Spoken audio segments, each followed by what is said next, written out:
Hi hello जय Jagannath friends मोर आउ गोटे नुआ ब्लॉग को आपण मान स्वागत। चलते देखिए आज ब्लॉग रे कौन अच्छी। सकाल सकाल मोर बहुत इच्छा है पखाल टे खायापी माछ भजा पखाल तो माछ भाई आणिकिना आसब गाँव तो माछपी से गले अंडा पोच आलू सीझी भर्ता करना मु खाइली खाया आग देना से ड्यूटी गले देन मु खाइदेली तापर भाई आनी कौन कला तो झील को पठेली सी आणिकिना देची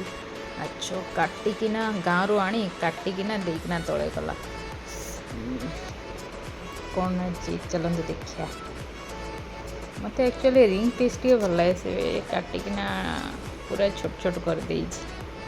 ठीक अच्छे एत बाट नहीं आसी काटिकिना दे जाइए तो फिर भी बहुत ही टेस्टी गाँव पोखरी माछ जानीपे कौ टाइप टेस्ट थी भाकुर माछ कौन भाकुर माछ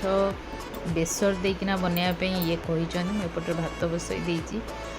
अबिका कड़े बसैली तेल गरम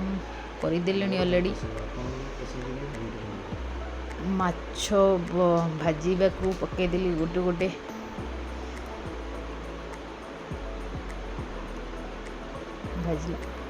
भाजला पर सबू जाक बाहर करी काढ़ीदेली देन ये जेहेतु कही बेसर रे बनवाई बेसर एपटे आलू काटिकिना पकईदेली भाजवाई देन तापर एपटे बेसर पे भी प्रिपेयर करुँची ता भितर गोटे कथा क्या एक्चुअली गाँव माछ माने गाँ पोखरी माछ माने मते टिके बेसर ही भल लगे गरम मसला भल लगे तो क्या कौ टाइप रो पसंद सेटा तो जानी आपण मन को केमती पसंद आपण जनइबे निहाती पोखरी माछ नॉर्मल ये माछ गुड़ाक आंध्रा माछ है कि आउ जेकोसी माछ है ताकू आम गरम मसला करें कि यहाँ सोरिष मसला देले ही बेसरटा ही भल लगे बेसी पोखरी माछटा तो मुझे कही पोखरी माछ आसुची तो बेसर करने मु बेसर कर ऑलरेडी मसला करदे आमर जेहेतु राग खाती अधिक से राग अधिक देती टे समस्ते भावुए एत राग खाऊँ सबुथे प्राय राग रोचे बटा हो सहित भी आड करुँच गुंड मसला राग गुंड तो आमर टे जेकोसी नॉनवेज आइटम टिके स्पाइसी नहले भल लगे एक्चुअली आ बेसर तो टिके नहले भल लगे ता सहित पुणी कंचा लंका दलिकिना न खाइले भी बेस भल लगे अबिका तरकारी कौ टाइप देखा देखिपार तो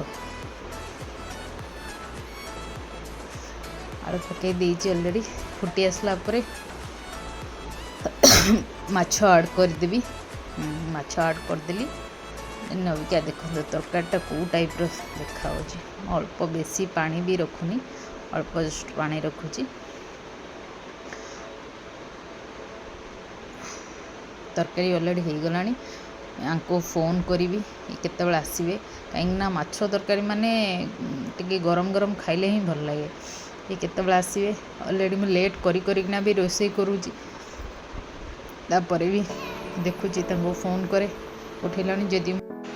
मो चैनल नुआ अच्छा प्लीज़ मो चैनल को सब्सक्राइब करंतु लाइक करंतु एंड कमेंट करंतु। जय जगन्नाथ फ्रेंड्स आउ गोटे नुआ वीडियो आपण सहित देखा वीडियो केमती लगुच निहाती कमेंट रे जनइबे कहीं आपण मन भल पाइबा ही मते आगको वीडियो करिवारे सहाय्य करिवो।